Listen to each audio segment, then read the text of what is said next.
Hello, dear friends. I have experienced an internet outage of several hours that has delayed my work. Opinion piece. Era of the white sun. The sun is rising. Transition to a new era. From secrecy to transparency. The power of the weak is waning. Their technology is losing its power. From the black sun to the white sun. The contrast between dystopia and utopia. Let's start. We are transitioning from the era of the black sun, based on hidden secrecy, to the era of the white sun, based on total transparency, according to Mr. Kitpool. The power that was once reserved for a select few is returning to the majority. You don't need a secret society to access Brill. You only need to align your heart with the source of all life. The coalition reveals that the energy of the black sun is being neutralized by the rising frequency of the galactic central sun. The dark Brill on which the cabal relied is no longer stable in the face of the new terrestrial frequency. This is why their technology is failing and their rituals are losing power. Beyond the visible sun that illuminates our days, there exists a central sun of pure primordial energy that the ancients called the black sun. It is not a star in the physical sense, but a singularity of infinite power located at the center of the Earth and at the center of the galaxy. You were told that the black sun was merely a symbol of hatred. They lied to conceal that it was the key to infinite energy and interdimensional travel on the dark side. The sun is rising and the shadows are fading. But darkness is nothing more than the absence of light until you ignite it.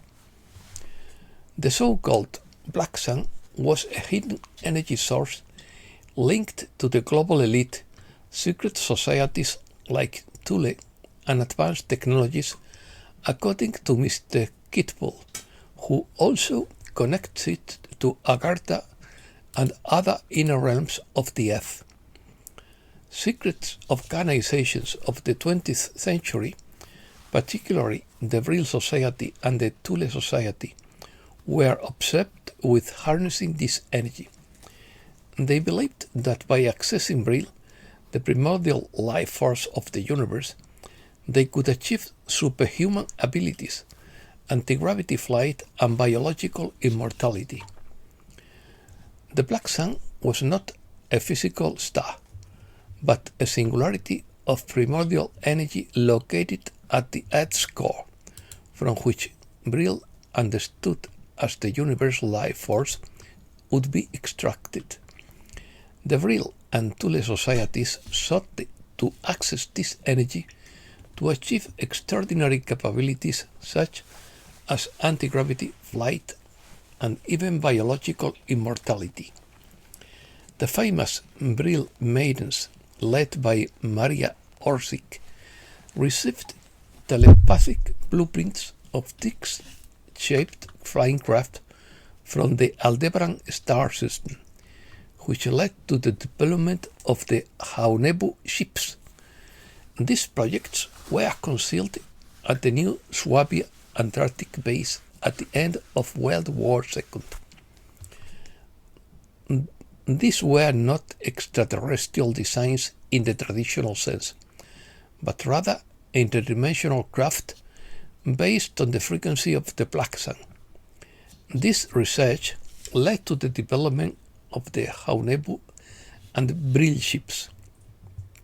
The elite didn't lose the war. Instead, they achieved a superior technological level by harnessing the power of the black sun, leaving the rest of the world struggling for oil and combustion engines. The black sun symbol is linked to the north tower of Bebelburg Castle. Bebelsburg, pronounced in German. In English, would be Wewelsburg. This castle was the SS headquarters, which served as stargate for radio-controlled and energy anchoring. This power is waning due to the arrival of a new frequency, and humanity is transitioning from an era of secrecy to another one of transparency. This symbol represents the 12 months, the 12 signs of the zodiac, and the 12 strands of DNA. The elite used this symbol to anchor dark brile in the electrical grid, allowing them to maintain control through low-frequency rituals. They harnessed the power of the void to build their rogue civilization. The black sun or black hole at the Earth center serves as a light source for the realms located within the hollow spaces of our planet. Mr. Kitbull claims that inner realms like Agartha exist, inhabited by peoples such as the Telos people and the Ant people, who will coexist with surface humans when peace is achieved. Telos is an inner Earth civilization described as living beneath Mount Shasta. Ascension. Bendeleruska presents ascension as a process of awakening to a truth inscribed in human DNA and linked to memory, frequency, and consciousness. The message places this great memory in the present and relates it to a collective elevation of humanity toward a higher state of understanding. He states that there is a struggle over what humanity can remember about itself and cites the Schumann resonance as a sign of this process. It also describes a war for DNA and the need to protect it, and links the idea of ascension to a specific spiritual window in time. The message calls for remembering one's spiritual identity, caring for the body as a temple, and allowing inner truth to emerge. It concludes that individual and collective awakening will lead to the united human family and the activation of repressed potential. What was dormant returns. The memory is here, and we rise in this great return not as scattered individuals, but as an awakened family, fulfilling the purpose for which we came. Leaks. The Storm Rider speaks of the final kinetic war and a scare event. This event could be orchestrated by the coalition, but a nuclear war will not occur. The global coalition of white hats seeks to expose corruption for a better future. Juan Osabin has been saying the same thing for years. It's a confrontation, not all-out war, but there are many reasons why this event must happen. After this is done and the corruption is exposed, a beautiful new world can openly manifest itself. We transmit the information that is revealed, and we are not obligated to guarantee the outcome 100%. But these leaks are reaching all countries. These are unofficial opinions and predictions that may be right or wrong, not absolute truths or religious dogmas.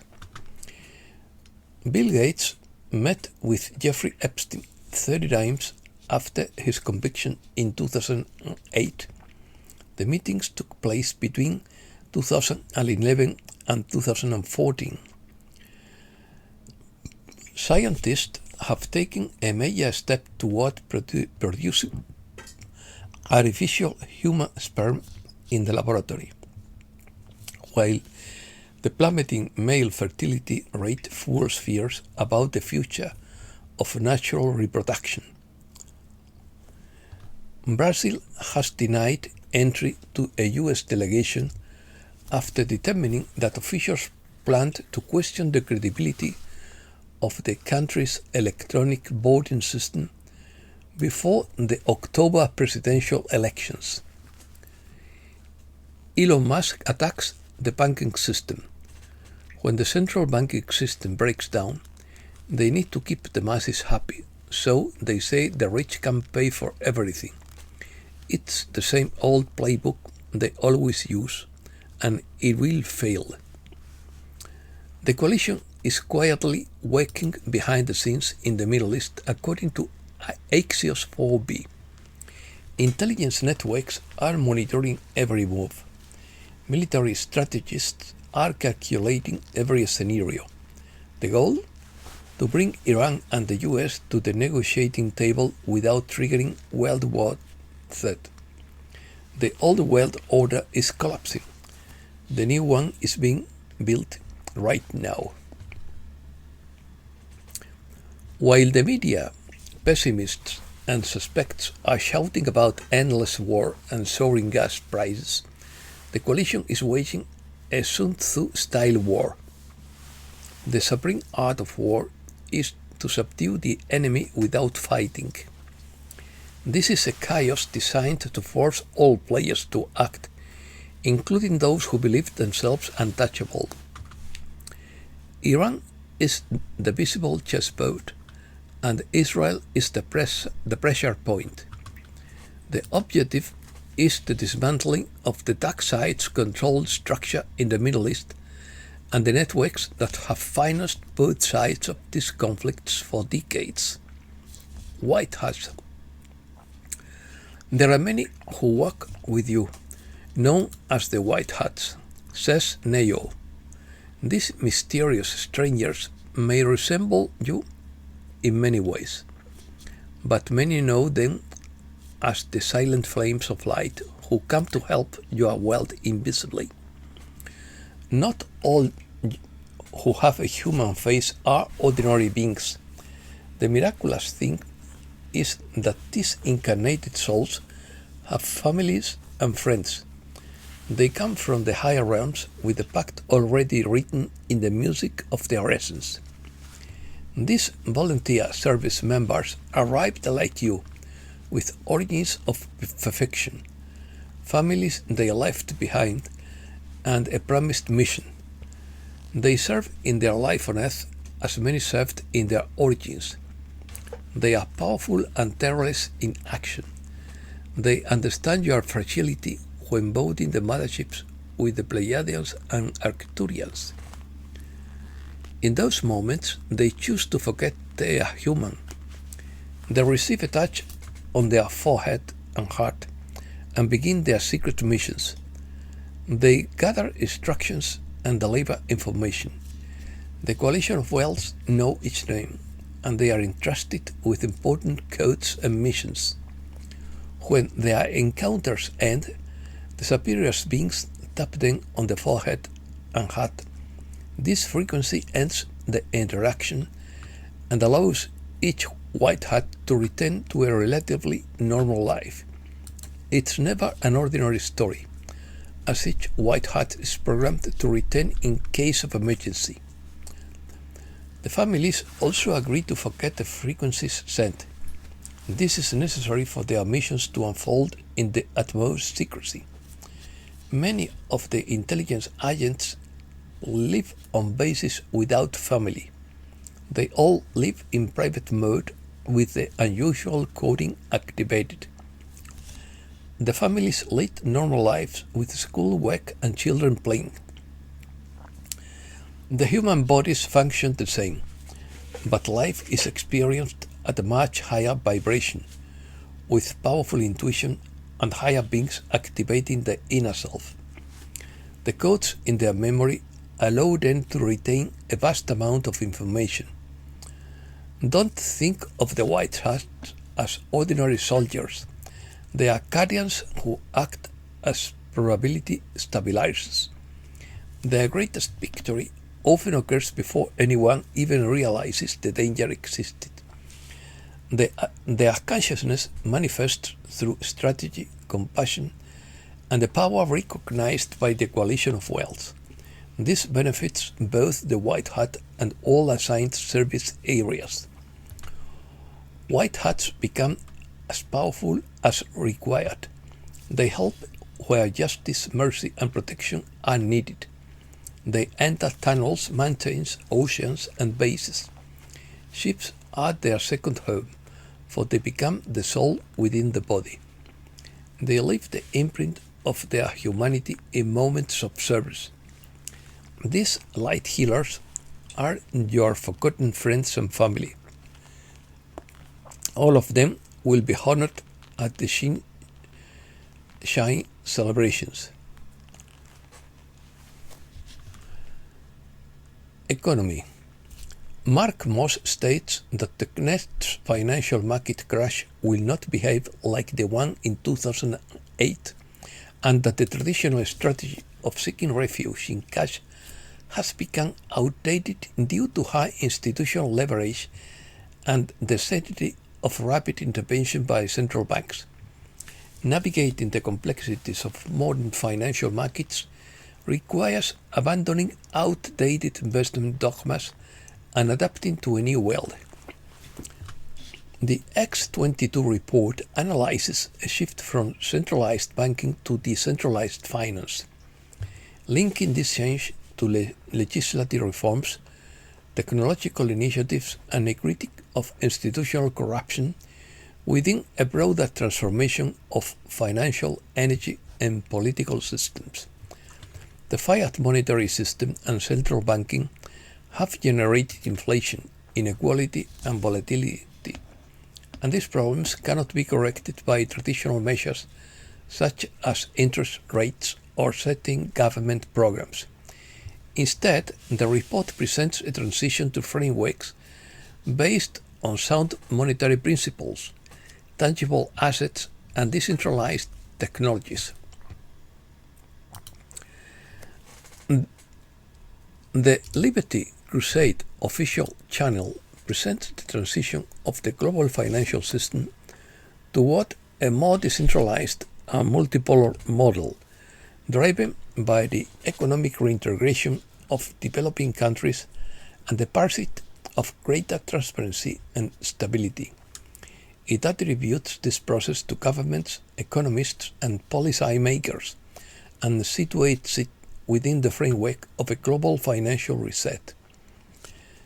The change is supposedly supported by two trends: the reduction of the dollar's weight in international trade and the reorganization of the monetary architecture of foundations backed by commodities and digital tools. It also highlights the revaluation of economies like Iraq and Vietnam, which it describes as countries with resources and productive capacity, but with currencies historically weakened by conflict and instability. Its monetary normalization and adaptation to international standards would foster fair trade and local growth. On the geopolitical front, the article links this process to peace agreements, diplomatic adjustments in the Middle East, and a greater emphasis on border security and national sovereignty. This combination of factors will allow for the redirection of resources from military spending toward infrastructure and innovation, within a framework of international cooperation. Economic reform would depend on greater public awareness and stricter institutional accountability. The transformation of the monetary system would not be immediate or isolated, but rather the result of structural changes and sustained international cooperation. And that's all for today. Thanks a lot, dear friends.